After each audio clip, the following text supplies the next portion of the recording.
Hello, welcome back to the Swim Brief. The head coach of Cleveland State Swimming and Diving, my friend, Hannah Burand. Hannah, how are you? I'm doing great, Chris. Doing great. How are you? Yeah, I'm doing better. I'm doing better. You know, it's been a long last 14 months, but I wasn't asking about the 14 months. I was asking about today. Today I'm feeling pretty good. Every day I wake up where I don't feel like I just want to lay in bed for the entire day is pretty good. Win.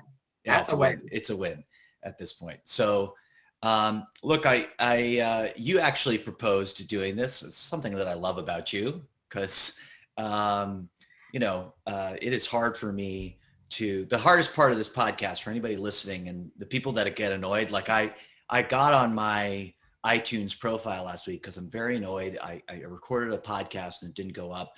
And of course for the one time I looked at reviews and there's 19 reviews. And the latest review was like, you should put more podcasts up. Like, I know you're busy, but oh, that's a great review. It is. You're not supposed to read the reviews ever. No, ever. No, I was naughty, and so Renee Brown would be so disappointed in you. That's right. Hey, well, I've quit Facebook. I have very, very minimal engagement with other social media platforms. I don't get any feedback otherwise on social media. So, I read that and I just thought the hardest part for me is booking guests for the podcast. So you immediately, Hannah, you go all the way to the top of my list when you write me a message that's just like, hey, you should have me on next week. I'm like, oh, yes, I should. We should talk about X, Y, Z. Boom. Boom. Guest topic done. This is a lesson. Like, I know that some of the swimmers I coach are going to listen to this. I know swimmers from your team are going to listen to this. Like, lesson in life, make something easy for another person. You will endear yourself to them so hard. So I want to get into one of the reasons you propose talking is it's Mental Health Awareness Month. Is it pretty much? Yeah. It's a month, it's a week. To me, it's, should be talked about all the time, all year. But it was dawning on me because I get those 1 year ago today or 1 year ago this week or month on my my Google Photos on my phone. And so it popped up when we did our talk last year with Cleveland State on mental health. And it's like, well, let's do it again. Yeah. Yeah. And I think, you're right. It's for both of us, it's an all year round thing. But we're going to use it as an excuse to talk about some stuff, grab the moment, as it were. So I want to get into that stuff later. But first, this is a swimming podcast. So let's hear, what do you think about this past season with Cleveland State? What's your reflections? You guys finished up your season a few weeks ago. It was amazing. I mean, I don't have my own biological children, and people are probably going to get irritated at me for saying this, but I feel like I gave birth to this miracle baby this year of our conference meet. And it was tough. It was, a lot of highs, a lot of lows, a lot of, just obstacle after obstacle after obstacle. And, you mentioned at the beginning about it's a good day when you have the energy to get out of bed. And, this whole year, it's like, all right, get up, do the same thing over and over. And it was hard. And, our fall season was canceled. We didn't have any meet scheduled. We didn't know what was going to happen with the conference meet. Was it going to happen in February? Was it going to get pushed back? Our pool was getting renovated and we were training off campus. But because of COVID and all the things, we really didn't have pool space or pool availability. And the majority of the folks in my program were maybe swimming 3 days a week for an hour and a half, and that's it. Wow. And so when we finally got, the deciding factor that conference was going to get pushed back in April, I was like, all right, we have a shot now. Because I told everybody at my department, at my university, our conference. I even called up Greg Earhart at the CSCAA and I said, hey, if our conference meet doesn't get pushed back, I'm not taking my program. Like, we're not going. I'm like, what is the repercussions or potential fallout? And Greg said, did you tell your AD? I said, yep. He's like, well, then you're fine. But I didn't think that it was going to be in our best interest to go to a meet that we weren't going to be prepared for. Yeah. It was not going to be in our best interest at all. And I figured I've got a pretty big backbone to be able to stand up and say, this isn't what's best for our, for our student athletes. And, can I ask you something? Like, just listening to you say that, and I think it's pretty brave to just get out there and say, like, look, if this doesn't get pushed back, right? Was that all happening in the background for your athletes, or were they aware that sort of back and forth was going on? They were aware. I'm very transparent with them. I'm probably the most transparent coach you'll ever have with and I call them kids, even though I know they're college adults, and right. We could probably debate that word, but I'm very transparent and open with them because it affects them. And, right. We can't ask our student athletes, we can't ask our staff to be open and transparent if we aren't ourselves. There's a lot of information that doesn't need to get told to them. There is some compartmentalization, there is some, hierarchy of information and stuff like that. But right. If they're adults, like we say they are, they need to have, know what is going on. And so I let them know that was, we kept saying, if we have a conference meet, if we go to our conference meet. And so they knew that there was this, unsure, not knowing what we were doing, but we focused on other priorities. And so, we talked about how, hey, this year is not going to be a wash. This year is not irrelevant in your life if we don't have this meet. I'm like, think about it this way. You could have like the perfect season, the perfect year. You look at last year when Jack Mack got disqualified in the 100 freestyle for a false start. And in the morning, like if that time counted, he would have gone into final seeded first. Right. So here's this perfect ideal year the previous year, and he swims this race of his life, but because he flinched on the block, it doesn't count. But does it really not count?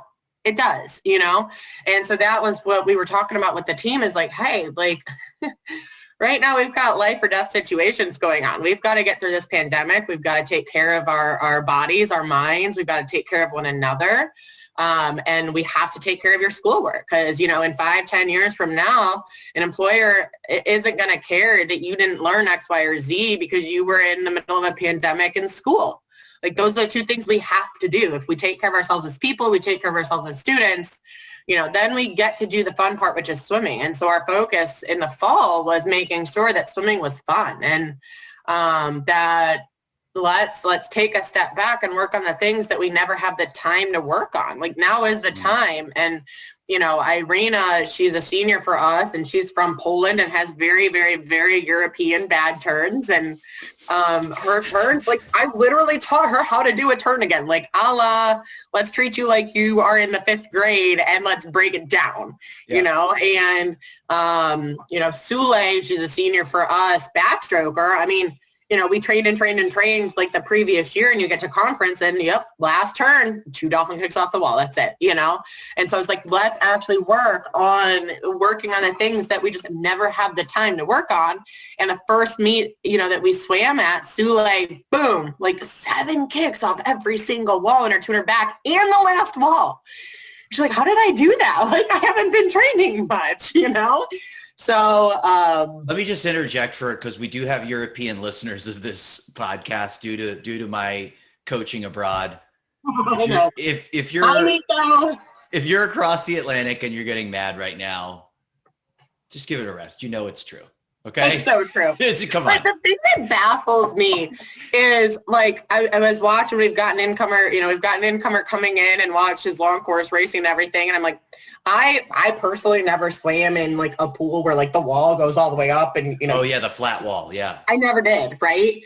And so there are things that European, athletes do that American athletes don't, but it's we all poke fun and, any of the athletes that I've had that have come over into America, I'll go, oh, you silly Americans, you're too sensitive about this, or, oh, you silly Americans. So it's a two-way street. So if you are getting upset at me, trust me, you can poke fun right back and I'll take it. So Right. You can make all the Hannah is way too loud and boistrous jokes you want. Yeah, you're just way too much. Again, another one thing that I like about you is that you're too much. Thanks. I'm not enough sometimes, I think, so I cultivate people around me that are too much. I think this is perfect balance. Okay, so you had the time to work on that stuff. At what point in your preparation, you said like 3 times a week for an hour and a half. At what point did you start to get training more in preparation for the conference meet in April? It's a good question. I blacked out a lot of. you put it in the memory hole and just gone, I'd never have to do that again. I'm trying to remember because we were training at the Brooklyn Rec, which is actually the rec center that I swam at when I was 5 years old for their swim team, my first team ever. So we were there through up until about high school season started. And high school season in Ohio starts around November. So I want to say end of October. Yep. And we were supposed to move back into our pool, into our small pool, our 25-yard pool, as opposed to the 50-meter pool. And so we moved into our 25-yard pool, but then we were just faced with so many different issues with pipes and filters. And we had I remember standing there and having a practice, and 12 minutes into the practice, which one of my guys was returning from COVID, and that was all he was allowed to swim was 12 minutes. So he does he's like, Hannah, is it worth me coming into the first workout of the day? I was like, well, yeah, you're assigned to this practice group. You absolutely should. I think it'll be good to get you back up and on routine and stuff. And he comes, and at like the 15-minute mark when he's climbing out, we're told we have to vacate the pool because they need to drain it. I'm like, aren't you glad you came now instead of the second workout of the day? But we, that pool got drained, and the pool that we had been renting had filled up, all their time slots for high school swimming. And so we couldn't get back into that facility.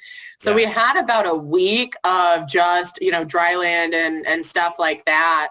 And because of COVID, our rec center wasn't open. And so I'd been campaigning and working and trying to get the rec center to give us private spinning classes. And that finally went through at winter break. So end of December, beginning of January, they let us have private spinning classes and yoga classes that we paid for.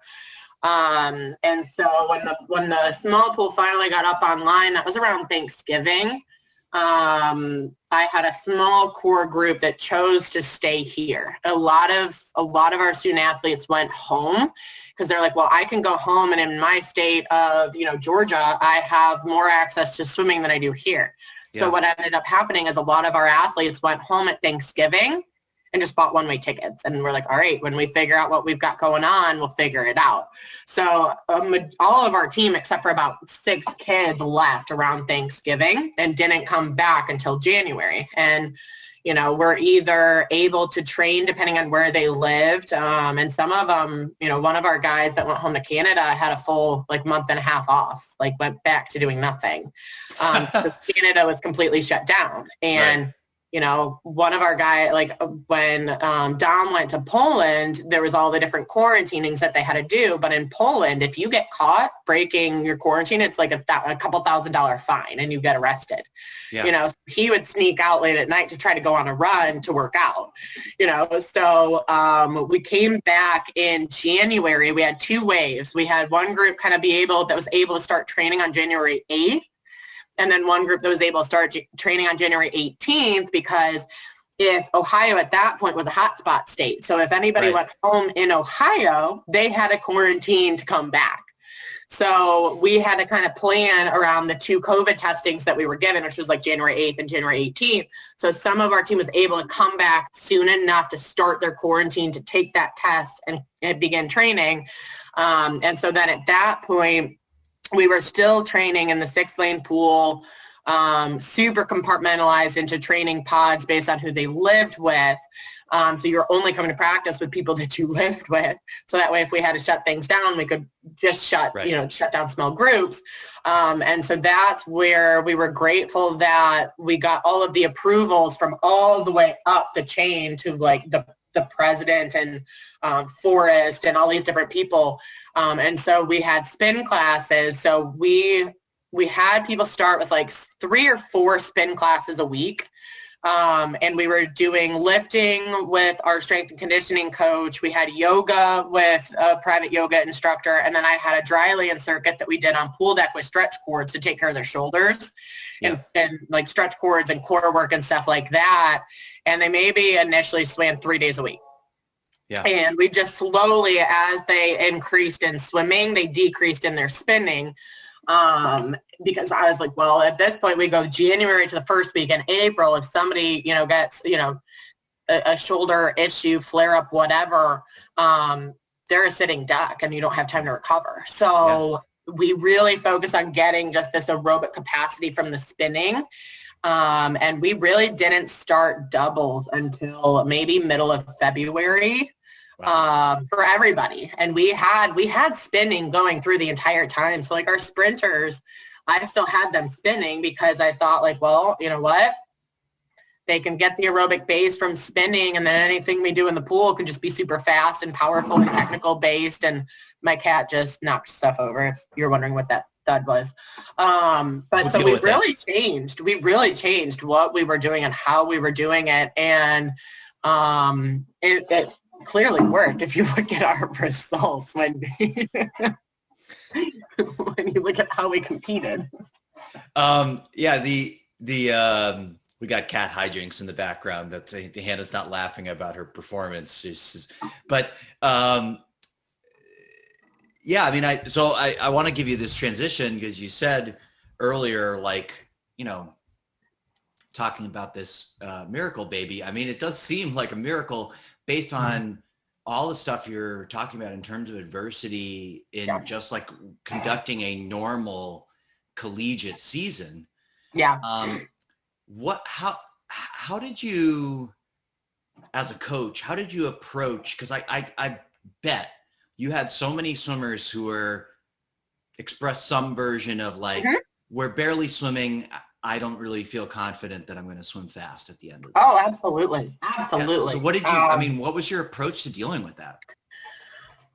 A lot of approaches. Some of them were, small little things that we did that, I'd get an idea in my head and kind of just say it. But in our program, I really foster open communication. I want them to be able to be, voice their questions, their concerns, their worries, their doubts, their fears.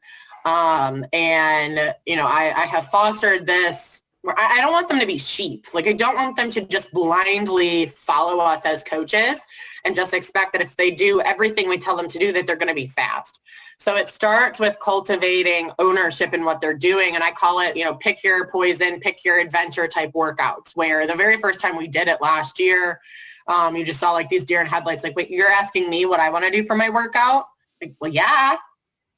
What do you want to do? How do you want to do it? Why? And so building in that level of ownership of like, hey, I'm looking at this practice and I want to do, this 3 times, this 2 times, this 1 time. And that gets me to, and it's like, well, tell me why. Why do you want to do it that way? And so creating that level of openness, I think, is really key for then when somebody comes in and says, hey, like, I'm really worried because, like, how am I going to swim a mile? How am I going to swim a mile when I've barely been training anything over, what I'm used to? And so in hearing their fears and kind of letting them kind of open up and not get defensive on, because I think a lot of coaches get defensive if somebody comes in and they're like, well, you don't trust me. You don't trust me. It's like, no, it's not about you. Like, come on, get over your ego, get over yourself.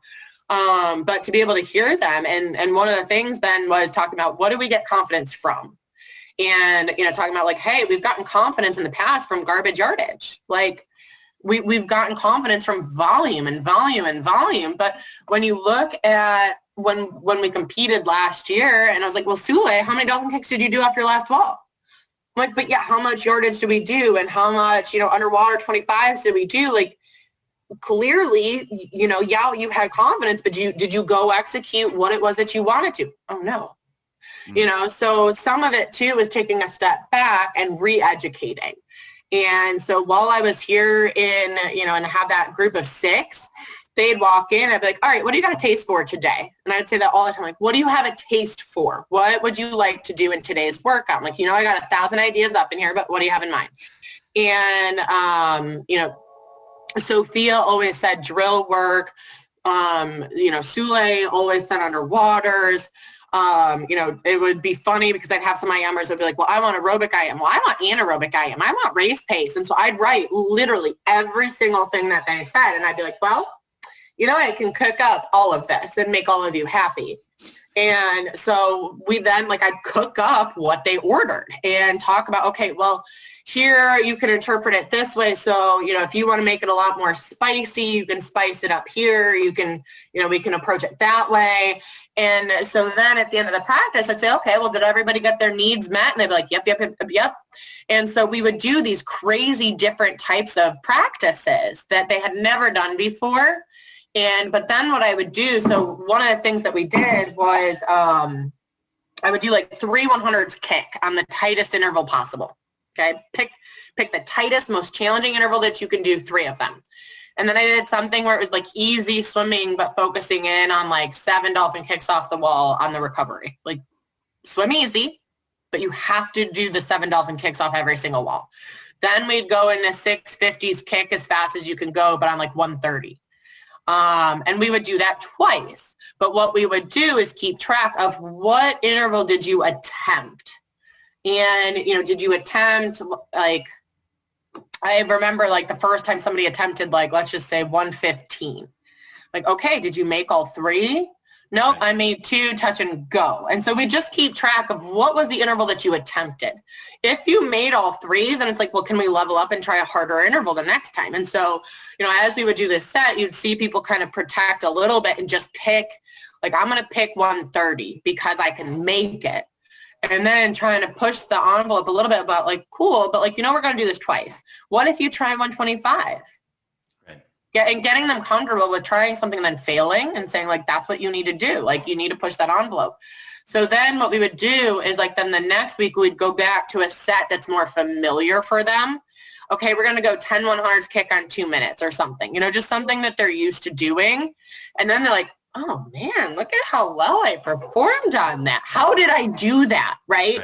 How did I do that? And so I started re-educating and took a step back. I'm like, okay, what does aerobic actually mean? What does anaerobic really mean? What is, if we're going to talk about VO2 max, it dawned on me where, well, that's 200 race pace. I'm like, what's that? That's not what that means. And just these misconceived notions of what they thought that, it's okay, let's talk about the science, right? There is a science base to what we're doing. And you need to understand what that really means.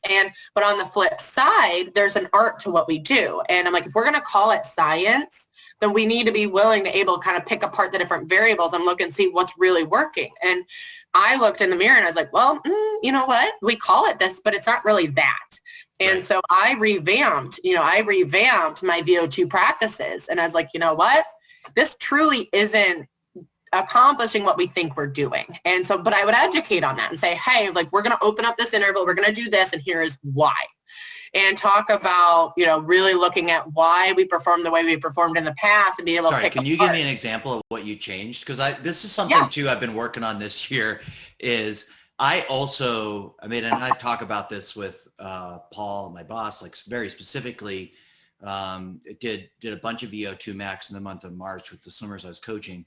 And I had to sort of relearn the definition of VO2 max because it is one of those things that in swimming, you just sort of over time, you just sort of go oh yeah, that's VO2 max. And then and then it deviates, iterates. And eventually you're like, oh my God, I'm actually very far away. Exactly. Yeah. From what it is. Yes. And I think some of that was too, thinking outside the box and being, when I was at Houston and you had this amazing track staff of, Steve Magnus and Leroy Burrell and Carl Lewis, and you've got these amazing track athletes, when you're actually training for a long distance run, that's what we do in swimming is crazy. When you look at our counterpart, that's, the most similar would be a track and field athlete, right? And it's okay, well, how many yards or meters are they actually running, right? And when you look at like what we train and what we perform and compete in, it's so astronomically different versus, you know, somebody that's actually a distance runner, or, you know, if you're going to compare our 200 freestyle to an 800, you know, on the track. So for instance, you know, when I sat and thought about VO2, I think we actually, I think the big volume sets of like a VO2 set, I think it actually ends up dampening and kind of cutting off that pop and that speed and that power. And I think it dulls them and they get stuck. It's like driving on the highway in fourth gear. Like I drive a stick shift car, and it's, hey, I'm trying to get on the highway and I'm in fourth gear and I'm revving my engine, but I'm like stuck, you know? And I think that's what ends up happening when some of these VO2 sets, we have taken a high speed, like, hey, I'm going 65 or 70 miles per hour on the highway. I can do it. It's not good for my car. It's not, but you know, so that's where what I did was I opened up the interval a little bit more, especially on like if we're going to do a 75. So in the past with different coaches that I'd been with, they would do 75s on a minute or 75s on a 105. But you know, the 50s would be on 110. Well, it's because they're distance swimmers. They don't need to do this, right? Right. So I was like, well, if we're going to go a 50 on 110, we need to do a 75 on 145. Yeah. Add that 35 for that extra 25. So the first time we did 75s VO2, my distance kids are sitting there like, I get all this rest. Like, yeah, go fast. Yeah. And, you know, so I open up the interval because I really sat and thought about, you know, aerobic is with air. Anaerobic is without air. So VO2 to me is, okay, is it about the volume or the velocity? A lot of people say it's about the velocity, but it's the velocity at which you can do something and still consume oxygen. Right. But going maximum velocity. So my thought is, let's work on smaller chunks. Yeah. 200, 300, 400 yard chunk, maximum level effort. Like let's maximum level effort and let's go whatever that effort is. Have cool down between so you're able to keep that high quality, but let's go, you know, 3 or 4 rounds of that. Yep. And, you know, I looked at in the past from, you know, my time at Houston with Ryan or my time with Arthur at Louisville, and we'd get into these big, you know, 2450s on 110 was like a very classic what we would build up to, right? Yep. And especially having been at Houston and watched our women be able to crank out these 50s, you know, and then they could do it. They're like these little Energizer bunnies and they go. But then that's still what you would see in a meet, or that's what you'd see. You know, there was really no difference between doing an aerobic threshold set or a red set and then what they were doing on VO2. And I'm like, something's not right here. So, you know, working on that this year was just smaller chunks of VO2. And being able to then, as we were successful at it, let's make the volume bigger, but only as long as they're able to still do that maximum velocity, that then they can handle, you know, still going that maximum velocity. They're still consuming air. They're still swimming fast. But now let's see if we can expand that chunk. Instead of doing 4 chunks, can we do 3 slightly bigger chunks? And then can we get, you know, but we never really got up to one big, huge VO2 set with no chunks or breaks. And that then allowed for high quality, focusing on underwaters, turns, breakouts, distance per stroke, stroke counts, all of that stuff. So, I mean, so this is so interesting. I do want to transition to the mental health stuff, but I do think, like, to me, forget I actually know swimming. No, I don't. I never forget that. Believe me. But I do think, like, I'm hearing there's a consistent theme in what you guys did this past year, which is, you know, I think as a coach, whenever you're looking to improve swimmers, if you want to like look at some basic training parameters, right? You're either trying to increase the quantity of training, right? There's always ways you can push the quantity of training. You can fit more volume into the same time period. You can expand the time period to a certain extent. And then you have, can you take the volume of training you're doing and fit a higher quality of training into it? And I feel like the second one, that's like the theme of your year, that you just went like, look, we've got to find a way to make the time that we have much higher quality, or we're not going to be successful. And so kudos to you for that. Now let's talk pandemic, mental health. I just feel like this last year, Hannah, like I know personally, right?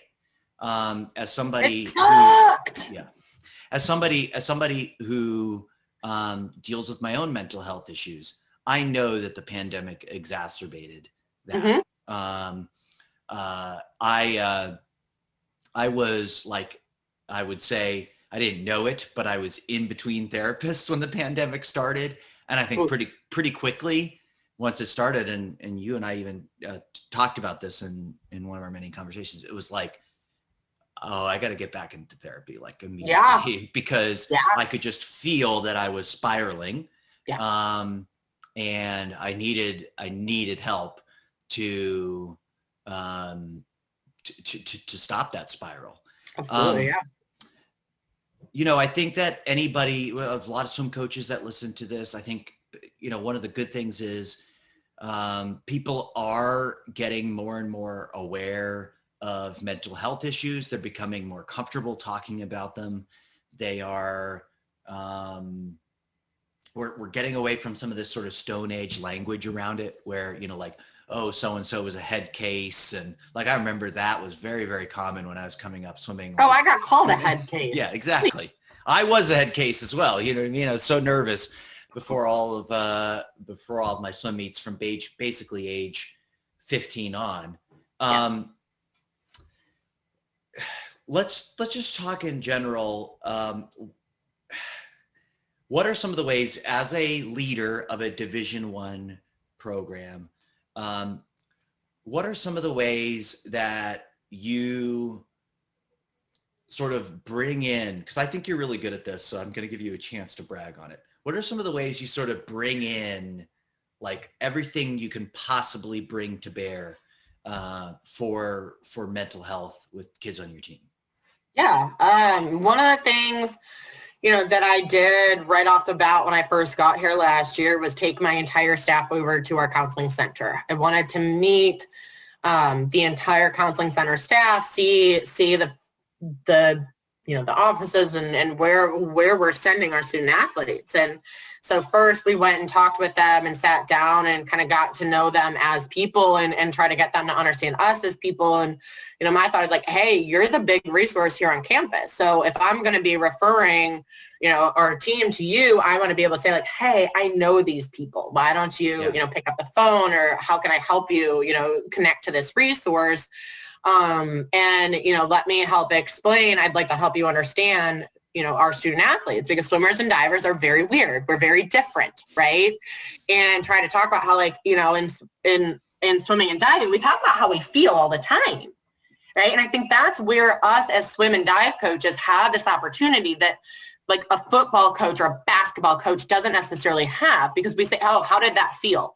How did that adjustment feel? Like we're always using the word feel, but we're always meaning it from a physiological standpoint. But hey, like, it's like that gateway. Like we have that perfect gateway to be able to do this. So it's like, hey, like our swimmers and athletes are so in tune to their bodies, like how their heart rate feels, if something feels, hard or easy, or how they're so in tune to, well, that didn't feel right in the water. Well, can you tell me more? What do you mean? Like, I feel off. Okay, what does that mean? Trying to get them to use their words that, maybe they're slipping in the water or they feel heavy, like getting them to use those words to describe how they feel. Now let's use that on the flip side of like how you're feeling emotionally or mentally, or the different ways that you're processing or dealing with stuff. And, I said like, they're type A perfectionists. I was like, think about it. If you have an athlete and you're able to get them to just fine tune change with their pinky, right? Like, hey, you're pushing out this way here.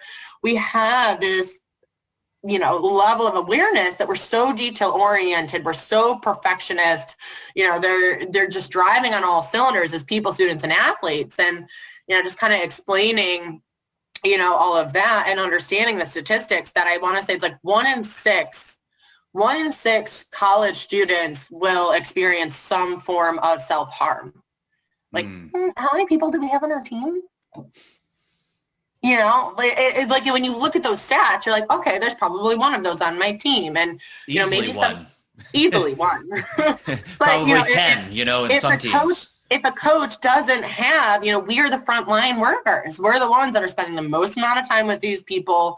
We're entrusted to bring them here like, oh, we're going to take care of you as people, students, athletes. We're going to bring you away from your home. We're going to thrust you into this pressure cooker environment of being a Division I student athlete, while in your most formative years where they're figuring out who they are, what they want to do. They have either these freedoms to, pick their classes, pick what they want to do, the different types of relationships they're starting to have in their lives. I mean, their brains are still forming till you're 25. To me, these are some of the most formative years of who these people are going to be for the rest of their lives. And so what we did was we brought the counseling center. I called it Gatorade, granola and Gatorade, similar to like a lunch and learn or a chat and chew. So what I did was on like a Friday afternoon, I had granola and Gatorade. So I bought a ton of snacks, like fruit snacks, granola bars, all the things that all everybody likes, and had, all the different kinds of Gatorades and stuff. And so the team just was able to mingle and kind of hang out with one another in the counseling center. They did a great job of walking and mingling and introducing themselves, and me being able to introduce, okay, here is so-and-so, let me introduce you to. So I could kind of go and help, and make some intentional introductions. Yep. And so then what they did was we split the team into two. We split it men and women. Men went on one side of the pool, women went on the other side of the pool, and two of the head counselors did an education piece on perfectionism and anxiety, which I think can lend it really well both for, your type A perfectionist in the classroom that's trying to get straight A's and be, a pre-med major or a engineering major, and, or even your artist is like this piece of art has to be perfect, right? Right. And also when we see, hey, you've got that athlete that can train, but then when they get to a meet, they do the same thing as what they do in practice, So I thought that was a really safe topic to bridge that gap and get them more comfortable with the counseling center as people. So then what they did was they had a little questionnaire of programming of, what would you like to learn, or what do you need help with, and so they did this questionnaire and then developed specific programming for our team. And so during our staycation, because we didn't go on a training trip, we had a couple sessions where the counseling center came in and led them through some different types of group work and talking about different types of stuff. And one of them was honestly healthy relationships, how to help a friend when you see that they're not in a healthy relationship. So like that was something that they requested. And, they had, it was cool because they weren't just asking them to just cherry pick ideas out of thin air. They had all these check boxes so they could have this concrete data of, what are topics that you think are, helpful or whatever. And so one of them was about healthy relationships and how to help, a friend or a teammate when they're not in a healthy relationship. And so then what happened is, the team got to know the counseling center. We had some very specific programming. So then if somebody would come into my office and be talking about something about, whether it's like they had a family member pass away, or their parents are going through a divorce, or they got cheated on by their significant other, or, the laundry list of real life crap, right? And I could say, well, I'm here to listen, but, I'm not a mental health professional. Can I help you, get set up at the counseling center? I think this would be great. And being able to bridge that gap and be an advocate and say, Chris, you didn't come with a handbook. This is one of the things I tell them all the time. Like, Chris, you're not like that computer sitting, right next to you. You didn't come with, a handbook that says like, oh, hey, when you're in the middle of a pandemic, here's how you and your girlfriend cheats on you. Here's what you do. And here's how you reset, right? And right. So I tell them, I'm like, look, you've gone to school your whole life to learn how to read, write, do math, right? You're learning about biology right now. You're learning about X, Y, or Z. But when did you ever go to school for Chris DeSantis 101? Right. That's what therapy is. And that's what counseling is it's somebody who is there to help you figure out yourself, right? Like figure out what you're feeling, figure out what you're experiencing, how to navigate that, help you give us, a truly safe place, that they're there for you.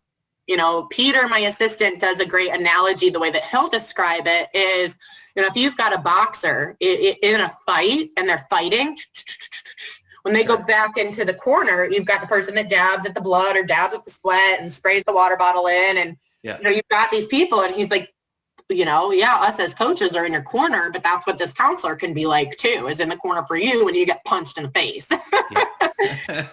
And that's something that my coach told me, my high school coach. I talk to him all the time, and he's like, Hannah, everybody has a plan until they get punched in the face, the Mike Tyson plan. And like, well, we've all been punched in the face all year from this pandemic, and in working and, sending my student athletes to the counseling center, we had a lot of real crap happen, and a lot of our kids went through some major crap. And I was on a call with, and the head of our counseling center, Chris, goes, Hannah, you need to see somebody.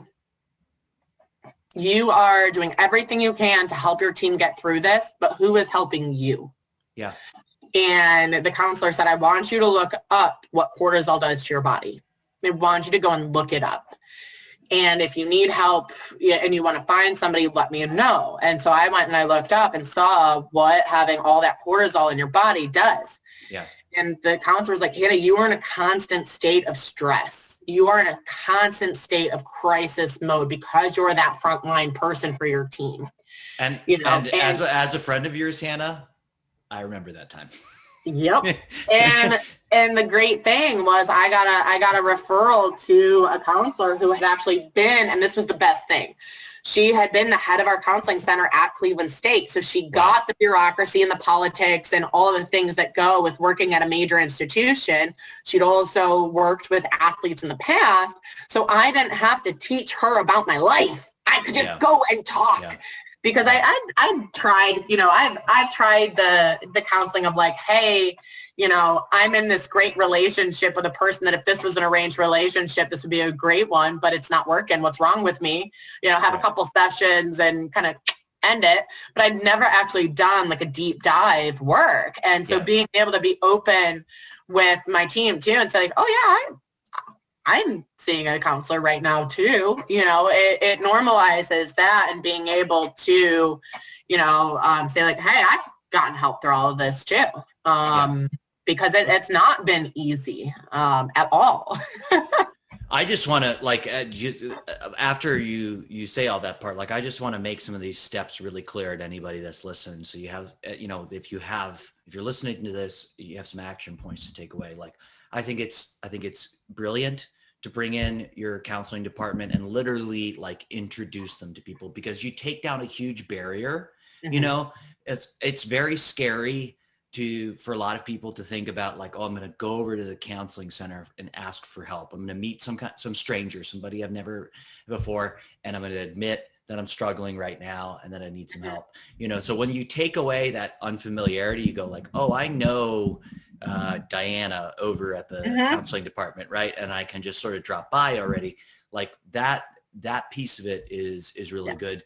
The normalization of everything, just like saying that this is I would say just a course of business. You're going to have moments where you might need this help, I think is great. The modeling of help seeking behavior from yourself.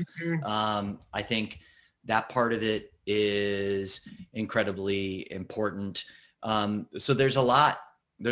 And I think finally, I was just trying to remember this as I was talking. I think it's really good that you talk about, that you basically have an elevation. Of course you recognize you're on the front line and you're going to talk to people and you're going to listen to them. And I, this is my work as well. I end up talking to a lot of swimmers, and I find I can help them because I have a lot of familiarity with what their life is. Right. But I also know my own limits as as a person on the front line. Yes, I have an education in positive psychology. I've got a little bit more structure around it, but every single person I tell them like, hey, I'm not a psychologist. Yep. I don't, it'd be like, the biological medicine equivalent of it is, if you're bleeding out your arm, you need to go to the emergency room. I'm not the emergency room, but I can drive you there, And I've walked people. I've walked them there. Yeah. I've sent an email and I say, hey, let me help you. Can I send an email? I'll send an email to the head of the counseling center, and it's this easy. Like, we'll send your name, your student ID number, your email, your cell phone. They'll reach out to you, da-da-da-da-da. And sometimes that's enough. Sometimes I have to call and make the appointment for them because they're just, they've come to me for help. Right. And so they've taken that step. And now they're like, wait, I have to do it again. So the more easy you can make it, the better. And I think the other thing too is, not all counselors are created equal, and maybe they want a man, maybe they want a woman, maybe they want somebody older or younger. And just because you strike out on the first one doesn't mean you strike out on counseling, and so being able to, preface that of, hey, maybe this is a one and done thing to talk about this one little thing, or maybe you only need to go a couple times because you're struggling with this thing in your life right now. And once this thing is gone, then you're Gucci and then you don't got to go again, so there's a lot of different things. And I think it's like, you can go to counseling to deal with something in your life, or maybe you've got some chemical predispositions and you're depressed or you're anxious, or there's just something that's just so ongoing that you need help. And, so I think understanding that there's different types of counseling and therapy and usage of it but if you don't know, you don't know. So. Yeah. And I think ultimately one of the other things, I don't know if it's, we've talked about it so much here, like, it's hard for me to talk to you and not think about all of our other conversations that people listening to this podcast haven't listened in on. But I think it's a really important point that I hear in what you're saying too, is like, it does take a village. No one, not even one person, no matter how good of a mental health professional they are, is like a magic bullet for some other person, right? You basically, and I say this to people all the time, you and I have talked about this, you need a team. You need like a team of people that all make their own little contribution. And the cumulative effect of that can be really, really dramatic. Yes, can be almost a silver bullet for somebody that's struggling psychologically. But there's no so I think that's an important point to make to coaches, because I think sometimes coaches, if you are more in tune with mental health and you want to help people, sometimes you can silo yourself, right? You can think like, I'll just do all the work. And then, yes, you take it on, you get too much stress, you go, way overboard, and then you're not able to help people. Like the person who taught me this was actually my brother. And I haven't had a terribly close relationship with my brother throughout our lives. And it's not because we have some like deep resentment from our childhood that we don't like each other for. Like, actually, I admire him so much as a person. I feel like we have a lot in common, and we're getting closer here as we get older. And maybe the story I'm about to tell is like a kind of a turning point in that. But I remember like my mom, she was on her deathbed, and I had a little bit of resentment towards my brother. We were just sitting there for hours with my mom sort of like coming in and out of consciousness, and so just had time to chat. And I had resentment to him because whenever it came time for like a Thanksgiving or Christmas or family thing, he would kind of like dive bomb in and then he'd dive bomb out. Like he'd be like Thanksgiving dinner, he'd show up right when food got on the table, and then 2.5 hours later, he was out the door. And I always felt like I had the responsibility of like being around at those things and being like, actually, I was like, why aren't you trying in a family? And so I finally I confronted him on it as we're sitting there with my mom, and he said, Chris, like I've done a lot of work. I knew that I'd been driving him to therapy when I was in high school, and he dropped out of college and came back home, and I was driving to therapy. He said, like, Chris, I've done a lot of work, and I knew that's all I could take. And like the number one thing I learned is, that when they say on the airplane, like apply your own oxygen mask first, it's true. Yeah. And that was like a nuclear bomb on my head, because I think I'd had so many moments in my life where I had forgotten to put my own oxygen mask on first. And I just going to go like, oh, I'm going to save you. I'm going to save you. I'm going to save you. Meanwhile, I'm suffocating. Yeah. Yeah. So that's definitely a point that I think, that I want to get across. And I think too with that, you can kind of blend the two topics of swim and dive training and the mental health resources. And I think, utilizing the people around you is crucial. I've called them my dream team, with Ben and Peter. And I mean, they bring so much inherent worth to the table as who they are as people and how they approach things and what they do. And, we leverage our strengths, and just because of it, whether it's who you are in your role or who you are as a person. And I think having that trust in your staff and trust in the people around you that I don't have to do everything. I don't have to say everything, and since we work together as a team, one of them can bring up and say, hey, so-and-so is struggling with X, Y, or Z, or hey, so-and-so is this, or hey, so-and-so is that. So we have this safety network to catch, and we're working as a team. So, hey, so-and-so probably won't tell you this, but here's what's going on, right? Yeah. Here's a level of awareness. So if somebody's being a punk in practice, like that behavior is not acceptable. However, that behavior is not acceptable on this program, so you got to put kibosh to that. But then you have that follow like, hey, dude, I know something else is going on. Like, let's talk about this. Right. And the other thing too is not being afraid to bring in outside voices. I am a trained educator, and I just always taught that, like, hey, if someone's doing something better than you, steal it, and it's okay to have outside voices. And like, that's why you show a video in class sometimes, or you have them do something, because it's like, you keep saying the same thing and you keep trying to say it different ways, but maybe they just need to hear it in a different voice or from a different perspective, and bringing in other experts, And so one of the even things that I did was I brought in Dennis Gates, our head basketball coach. I brought in Dennis Gates and Ben Sternberg, because I knew, hey, we're going to face all of these different types of adversity at our conference meet because of the setup, how they're running things, the COVID parameters, not having fans in the stands. We all rely on that hype and that energy of a conference meet to elevate, right? But if it's not there, it's like, oh crap, now what? So, I brought in Dennis Gates, and what ended up happening was we had a 2-hour long conversation with Dennis Gates and Ben Sternberg, his athlete, and our team. And, one of our guys, Matt Akers, asked, he's like, hey, Coach Gates, listen, how you guys went and did something miraculous this year. He's like, I've trained the least I've ever trained. We didn't have access to our diving boards. Our divers trained less than our swimmers did because of that. We didn't have access to a 3-meter at all during all of that.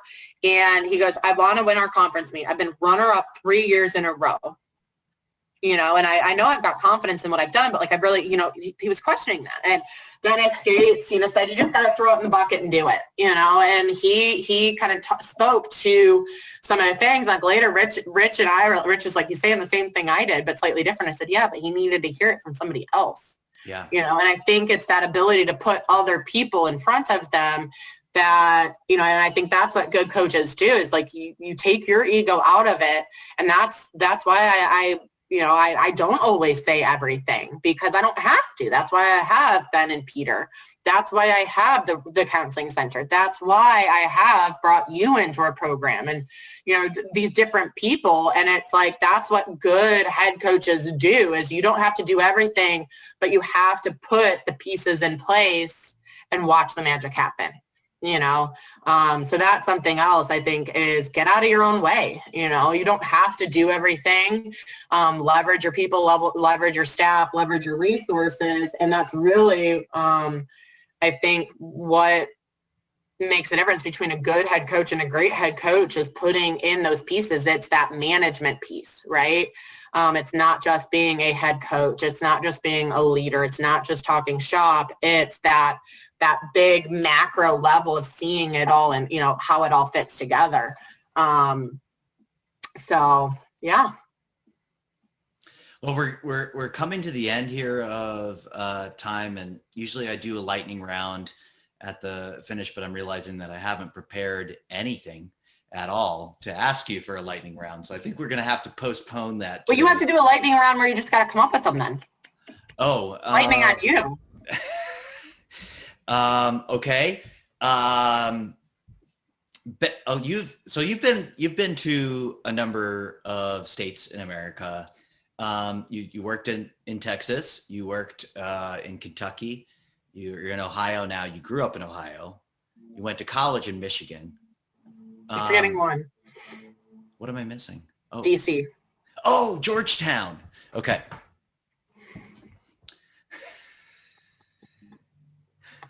Which is the best swimming area you've ever worked in?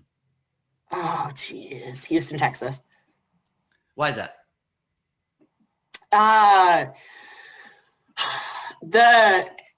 It's such a, I mean, the cool thing is the Gulf is its own LSC. So basically the whole Houston area is its own LSC. The city of Houston, and then like there's one little pocket that's 2 hours away, right? For the Gulf swimming. Yeah. I just think it's because you have the amount of diversity there. Yep. It's like the coolest thing ever with HCAP, which is a completely, I mean, it's the most diverse swim program I've ever seen in the entire country. It's such a cool swimming community. You know, you've got big teams. You've got these little small teams. It just fills all these different like niche. It's a really cool swimming community. So definitely Houston, Texas. What is the most annoying question I could possibly ask in the category of, hey, you're a woman that coaches swimming. When are you going to settle down and get married? That's my favorite. I love that question. Who asks you that? I can't name that one. Okay, sorry. My program will beat that program one day. But I love that question. It's like, hey, Hannah, when are you going to settle down and get married? Or are you married to your job? I'm like, seriously? Seriously?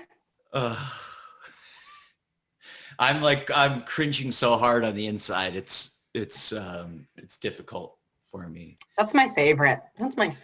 How does it feel to be one of my daughter's heroes? Oh my God. It means so much to me. Your daughter's the best. I love her. I take that role very seriously. Okay. Because she asks for constant updates on how you're doing, and still highlight experience. People who listen to the podcast may or may not know, like I brought my daughter Olivia to Cleveland State for one of the times when I was working there. And it's like a highlight life experience for her that you got to go on this trip. And we sang T Swift in the car together. Do you remember that? Oh yeah. Yep. Taylor Welcome to New York. And you had a whole basket full of things that were for your collegiate team to like relieve stress during finals, but ended up being perfect entertainment for my 6-year-old. Play-Doh, Rubik's Cube, coloring books, bubble, finger paint, chocolates, more chocolate. Yeah, just a little bit of chocolate. You know, when you go on a trip with your dad, you gotta. Well, I have a whole drawer full of chocolate. Everybody knows it. I have 2 really comfy chairs in my office. One is super fuzzy. You do? The fuzzy chair is everybody so great. sits down and just starts like rubbing the chair. Yeah. And the tears start falling, and I open up the chocolate drawer and I just hand dart chocolate, and it's just, you know. So now that we're getting to the real mental health secrets, soft chair, chocolate, and unburdening your feelings. Oh yeah. Well, I think we came up with a pretty good lightning round in the end. Hannah, thanks so much for joining me. Thanks for talking to me. Yeah, good chat. Apparently when I say good job, it sounds very sarcastic. Good job. Yeah, we'll work on that. I do feel a little bit patronized. I'm like, no, I'm not being sarcastic. I'm being serious. Good job. This brings me to the side of, I don't know if you know, is that your catchphrase? Because I started noticing now that I work with 2 other guys like on a daily basis, like that every one of us has our like default like somebody just swam well catchphrase. Like I say, nice work. I don't know why I say nice work. And Paul says, well done. Jake doesn't so much have a catchphrase. I was making fun of him. He more has a cheering catchphrase where he just goes, move. Like it almost sounds like a cow. Yeah, like a cow. Like I started making fun of him. Then I just scared my cats with that one. Yeah, don't do that. All right. We're bringing it to an end. We're done. Thanks so much, Hannah. And you rock. That's my catchphrase. I always say like, you rock. Like, thanks, you rock. Oh, I thought you were telling me I rock, but you do rock. Okay. Thank you.